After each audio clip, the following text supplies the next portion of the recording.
Folks, our next speaker, Dr. Bernadette Cunningham, I always associated with the Royal Irish Academy. And if you ever go to Dawson Street and go into the Royal Irish Academy, there's this fabulous aura of calm and study and ancient manuscripts and ancient manuscripts. And I just get that feeling in it. The Cathach itself, I'm sure she'll tell you all about it, but when I went to see it first, I think it was inside about a 6-inch bulletproof glass presentation, and it fascinated me. And I at time that there was an association here. It was only later when I found out, and then when we began to talk about it around the town, and we did our reenactment, that people said, was that here in Newport? So Bernadette will tell you all about that, and about that fantastic history. And she has written on the Cathach. And if you want to examine a forensic study of something, then read her book. But be prepared to spend a lot of time and to be very careful in your approach to it, and pay a lot of attention to the footnotes. There's incredible scholarly work. It is possibly the only one worth talking about on the Cathach. There are other publications which are useful introductions, but I think Bernadette is the very, very best. So without further ado, I'll let her speak for herself. So over to you, Bernadette.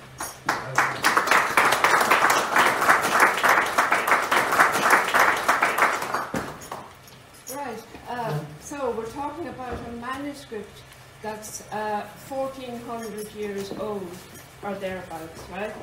The Cathach of St. Colum was said to be written in the 6th century. It's written in Latin, the language of the Psalms from the Bible, which was the language of the church at that time. Amazingly, as Joe has said, it still survives and can be seen sometimes, when it's not locked away, in the Royal Irish Academy in Dublin, where it's been housed for almost 200 years. Before that, the manuscript was kept in Newport, here in County Mayo, for we don't know exactly, and you'll know in a minute why we don't know exactly, for maybe 40 object has its place in the story of Newport. So the materials from which it's made are the key to its survival for 1400 years. It dates from long before paper was invented in the Western world, so it's written on vellum, which is the skin of very young calf, weeks old. This thin but tough skin was scraped clean and then stretched on a wooden frame to dry. The scribe wrote on the vellum using a quill and ink. The quill was made from the feathers of large birds like swans, or geese, and it was heated to harden it, and then trimmed with a pen, which is the origin of the term penknife. The ink was made from iron sulphate and crushed oak galls, and the oak galls are formed because they contain tannins. They can be used for the brown colour of ink. Other colours used, red and white, in this manuscript are derived from lead. The scribe of the Cathach used an edged quill rather than a pointed quill, and holding an edged quill at a flat angle produces a thick line, and holding it to produce downstrokes then are thinner. So with the one pen you can get two different types of line. The script is an Irish script, and the lack of spaces between the words indicates that it's a very early manuscript. The idea of putting spaces between words dawned on the Irish scribes at a later date than this manuscript, and it caught on throughout Europe. They said, oh, that's quite a good idea, we'll put spaces between words. But the Cathach came at an earlier date than that. If there are faults in the vellum, the scribe just wrote around them, or sometimes even incorporated them into the pattern of the page. You couldn't afford to discard a page just because it was slightly faulty. plain, so you don't think of it in terms of being like the Book of Kells or something like that, which is 200 years later. But each psalm had an initial capital letter that's ornamented. Some of the initials are spirals, some are crosses, some are, with a bit of imagination, some are birds. The initial letter is usually the largest, and then there's a kind of a diminuendo effect where the next letter is a little smaller, so that it's meant to kind of lead your eye along the line to encourage you to get started, which are either reading or more likely, possibly singing of these of the Psalms. When originally written, the manuscript would have been used for prayer, probably by men living in a monastic environment, but over the centuries, as I'll explain to you now, it came to have very different owners and was used in very was in the hands of the O'Donnells of Tir Cunningham near Donegal. A protective shrine was made for it in the late 11th century, shortly before it was taken north, and it was revered by that time as a relic of Saint Colum. The O'Donnells of Tir Cunningham regarded St. Columcille of Iona, or St. Columcille of Derry, as their patron saint and protector, and in medieval times they would have invoked the Cathach to protect them during battle. The Irish word Cathach that we use translates as battler, and so it signifies a relic that was taken into battle to ensure victory. The O'Donnells believed that this relic would definitely have protective power, and the tradition associated with it was it was carried around the battlefield 3 times. In a clockwise or right-hand-wise direction to bring success. The McGroarty family, also of Donegal, were employed to look after the manuscript and to bring it into battle as needed. So the late medieval lordship, controlled by the O'Donnells, reached the height of its power in the 15th and 16th centuries. By that time, their area of overlordship was extending southwards into Sligo, Roscommon and Mayo, as well as eastwards into Tyrone and beyond, where its heartland was always Donegal. We know that they still had the Cathach in Donegal in the late 15th century, because on one occasion in 1497, when the O'Donnells came south and lost a battle in the Curlew Mountains, the Cathach was confiscated by the victors of that battle. And McGroarty, the keeper of the manuscript, was killed. However, the Cathach was won back by the O'Donnells 2 years later in 1499, and those two stories turn up in the medieval annals and are told in detail in the annals of the Four Masters.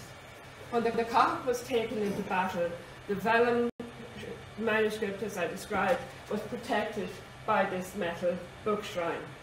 The shrine, inside it was a wooden box, and then outside of it are these decorative metal plates. It still survives in the National Museum, just in a little alcove beyond the Inishki plaques. So if you go there, you can get 2 exhibitions for the price of one. It's all free. There are cast silver plates on the narrow sides along here, dating from the 11th century. Animals. And the museum exhibition that's on at the moment points to the fact that the designs can be found paralleling images on Viking finds from Dublin. So there's another Viking connection for you. On the back of the plaque is a much simpler open work pattern of crosses, and an inscription on the back allows the work to be dated to between 1062 and 1094, because it mentions the name of an abbot of Kells who died in 1090, around 1090, thereabouts, and used in battle. And if our gentleman at the back with his mantle is still there, he might recognise himself in this picture, which is an English rendering of what an Irish battle might have looked like around 1500 or thereabouts. The line was refurbished in the 15th century. It displays a variety of Christian iconography with a theme of blessing and victory. So think the purpose of getting victory in the battle. So it shows Christ in majesty in the centre. It shows St. Columba, St. Cille, giving a blessing here, and then there's a crucifixion scene over here on the right. So a very Christian set of iconography.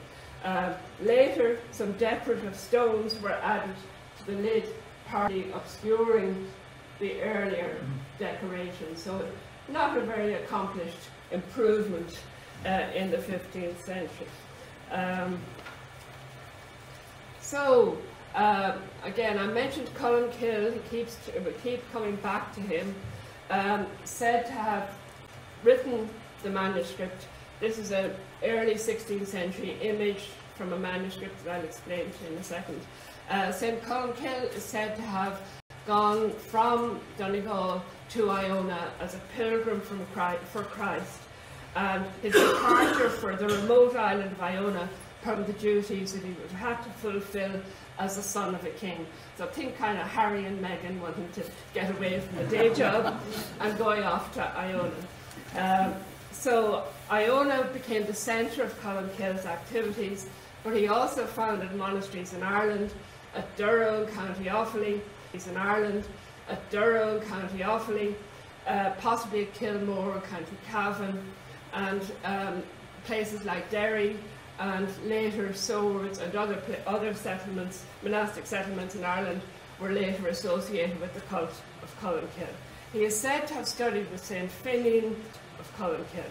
He is said to have studied with St. Finian, possibly at Movilla in County Down, and also possibly with St. Movie at Glasnevin near Dublin. A 13th century poem copied into the Book of Fina, which is a monastery around 1516, the book I'm talking about.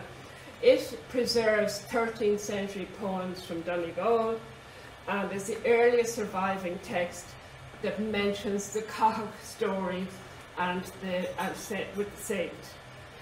In the poem, St. Colum Cille is said to have foretold that an abbot would come to Fina many centuries later, who would assert the property rights of Fina, and the poem specifically mentions the Cathach as a talisman that will prove decisive in helping this people to win battles. So that's centuries, many centuries after the life of Colum Cille himself. This story begins to be told about this manuscript having a connection with the saint. A life of Colum Cille, from which this image is taken, written in the 1530s by Manus O'Donnell, who was then head of the O'Donnells of Tyrconnell, contains this image of the saint, but it also contains the earliest written version of a story of how Colum Cille wrote the Cathach at night, in secret, using a magical light, because he's to write, and he had borrowed a copy of the Psalms from St. Finian and copied it out at night. Then, with Finian not too happy that his book had been copied without permission, and a row ensued. So they had to go to the king at Tara, King Diarmid of Ireland, and ask him for a judgment as to who should own the copy.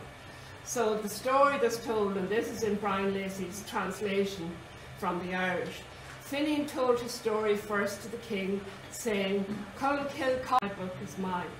I say," said Colum Cille, "that Finian's book that I copied from is none the worse for it, and it's not right that the divine words in that book should perish, or that I or any other should be hindered from copying or reading them or spreading them among the people." Then Diarmid gave the famous judgment, "To every cow its little book, that is its copy, and because of that, Colum Cille, the book you copied is Finian's book." So that's the story. So it continued to be brought into battle for many years after the 15th, after the 15th and 16th centuries. One version of the later history of the Cathach is that at the time of the wild geese in the 1690s, that the manuscript was brought to France by a soldier from Donegal, Colonel Daniel O'Donnell from Ramelton, and it may even have been brought into battle in France. We know at least that in 1723 that Colonel O'Donnell had the manuscript on the continent, we think, and he arranged to have the shrine refurbished. So this is the part that I showed you earlier, okay? And then he made this, he got this outer silver box made for it, which, I mean, I've worked in the Academy for a long time, and I was in the next street to the museum, and I never saw the silver box until the current exhibition, which opened about a year ago now. So you can now see the box made by O'Donnell in 1723, and we know, see, Daniel O'Donnell's name is immortalised up here at the top. I don't know if you can see it at the back. Immortalised up here at the top. I don't know if you can see it at the back. And the date 1723 is here, you can already see it. And St. Columba is mentioned here, and then the Cathach, C-A-A-H. That's obviously how they didn't realise what popularly called the Cathach, right, is what's in this shrine. So it's definitely worth your trip to the museum to see this. As I say, it has never been on display in the last 30, 40 years, but it is on display at the moment. So the Cathach we know then continued to be in the hands of the O'Donnells down to the early 18th century, down to 1723 at least. That Colonel O'Donnell died in 1735, and the story goes that the manuscript was then deposited in a convent in Flanders, identify the rightful owner. The rightful owner would be the head of the O'Donnell clan. So it seems to have remained on the continent for the rest of the 18th century, and it was probably brought back to Ireland by Sir Capel Molyneux and given to Sir Neil O'Donnell of Newport either in 1802 or 1813. Now, the O'Donnells of Newport couldn't claim to be the main branch of the family, but there was a family connection with the man who brought it back from the continent, who was Sir Capel Molyneux, right? In the late 18th century, this gentleman married Margaret O'Donnell, daughter of Sir Neil O'Donnell, who was the first baronet. And so that's the connection. That's why it came to Newport. One curious aspect of the Cathach story, highlighted by Ryan Love Flynn, who was director by the Ordnance Survey researchers in Mayo in the 1930s, about a relic of Colum Cille. There was a local tradition in the Ballycroy area that a relic of St. Colum Cille was in the possession of two old men named Cleary and Friel, which are Donegal surnames. The relic was described as a box with some gems inserted into its cover which resembled glass eyes, and that whenever anybody perjured himself, these eyes were wont to turn around and roll like human eyes, and make signs of melancholy conduct of the profane perjurer. I mean, like if all the Ordnance Survey letters are in language like this, it's something else. These two men left Ballycroy and took the cockle with them, and no one heard of it or anything like it until some years ago. Lady O'Donnell, that's of Newport, got a relic somewhere called the Cathach of Colum Cille. But there's no certainty of it being the same, with the cockle taken away by the two men about 60 years before. So that's John O'Donovan writing in the late 1830s. So the shrine with eyes at the image of the Cathach. Another story, a different story, about the Cathach was collected in the Erris area of North Mayo in 1838. That some O'Donnells who had moved from Donegal to Mayo 2 centuries earlier, and there was a definite movement of us to Mayo 2 centuries before that. And according to the early survey letters, it was among them, among the O'Donnells who had transferred from Donegal, that the Cathach of St. Colum Cille was found. Now, these stories may not have been very old in the 1830s. They could have originated as in the 1830s. They could have originated as late as 1800, around the time that Sir Capel Molyneux took the manuscript to Mayo, and that the story spread as a way of explaining how the O'Donnells of Newport had it. The problem is that neither of these stories collected in Northern folklore in the 1830s, or the story of how it was brought back from France, neither of them can be verified. So we don't know if we're talking about 2 entirely different stories, only one of which can be true, or whether the 2 can be merged in some way, and that there's a kind of a coherent narrative that might emerge. So there's still uncertainty. But we do know that by the 19th century there was a superstition about touching it, about opening it in particular. You see here, there's your eyes, look at you.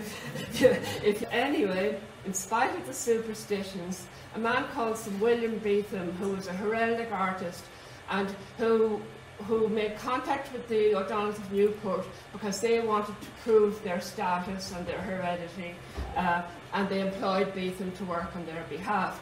So as a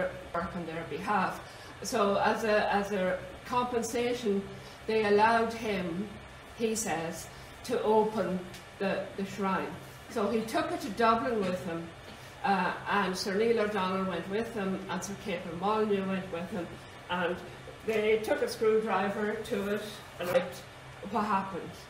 The opening of Pandora's box did not give more evils egress than a superstitious tradition had declared would be let loose on the heads of the devoted O'Donnells whenever the contents of the portentous Cathach should be developed, when the daring hands of an antiquarian curiosity would ventilate the repose of the holy relics supposed to be contained therein. Regardless of the injunctions and threats of ignorance, which for more than a century had hermetically sealed it up, under an idea that it contained the bones of St. Colum Cille himself, and notwithstanding these frightful forebodings, the box was opened and examined in the presence of Sir Capel Molyneux, Mr. O'Donnell and myself, without any extraordinary or supernatural occurrence, except indeed a heavy shower of hail and a strong northwest wind drove against the windows of my study. So that's his version of what happened. Now, Lady Mary O'Donnell wasn't at all happy, and notice she wasn't among the gentlemen who were present when it was opened. She wasn't happy, and so she sued Beetham for having interfered with the shrine. She took a legal case for his having opened the Cathach. And the case rumbled on for several months and culminated in Beetham agreeing to publish an apology in the newspapers. So it appeared in the Freeman's Journal in November 1815.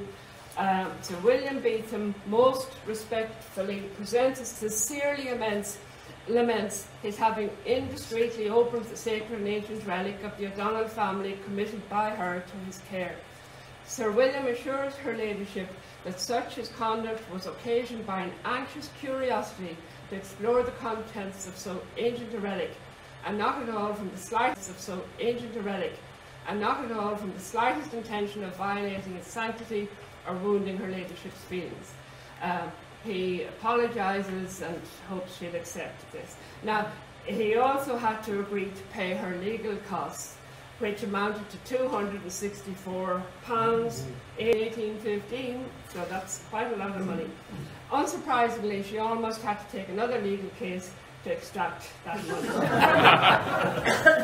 Now, for anyone sufficiently superstitious, interfering with the Cathach shrine might have been blamed for the deaths subsequently in quick succession of Sir Neil O'Donnell, the 2nd Baronet in 1827, and Sir Hugh O'Donnell, the 3rd Baronet in 1828.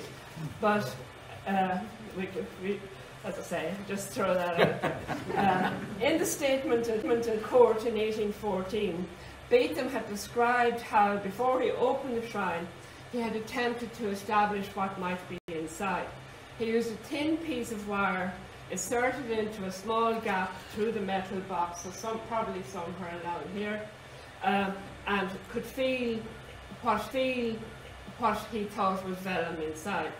When he opened the shrine, he found the vellum leaves caked together inside, and that's the cleaned up version of what he found, inside a decayed wooden box.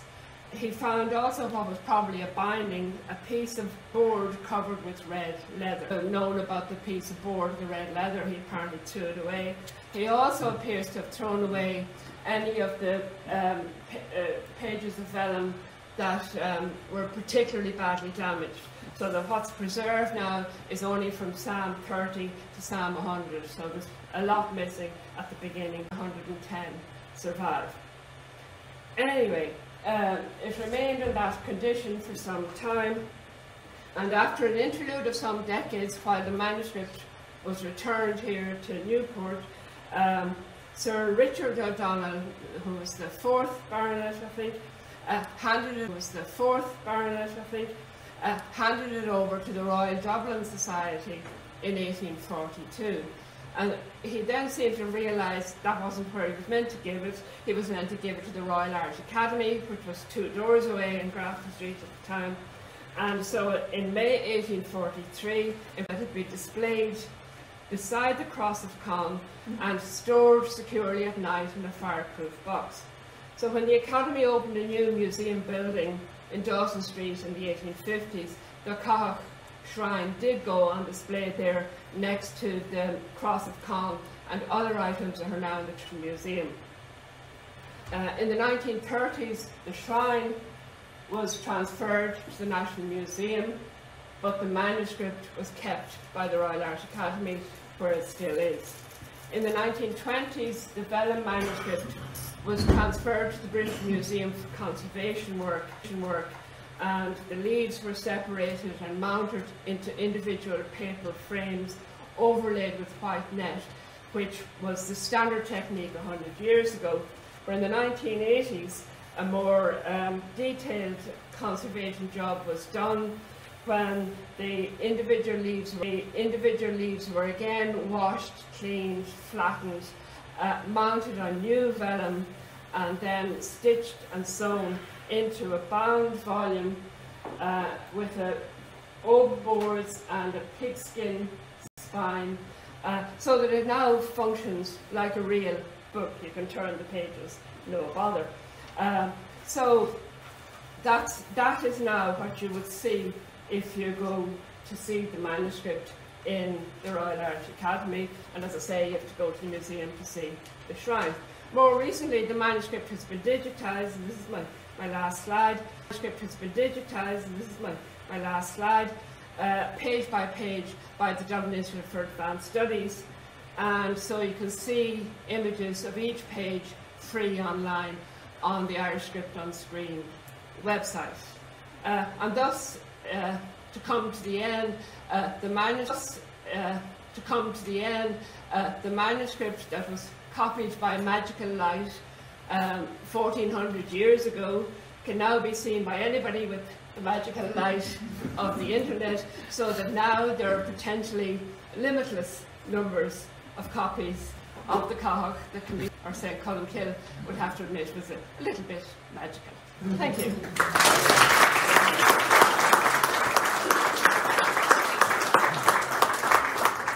Well, thank you very much, folks. Our next speaker, Dr. Bernadette.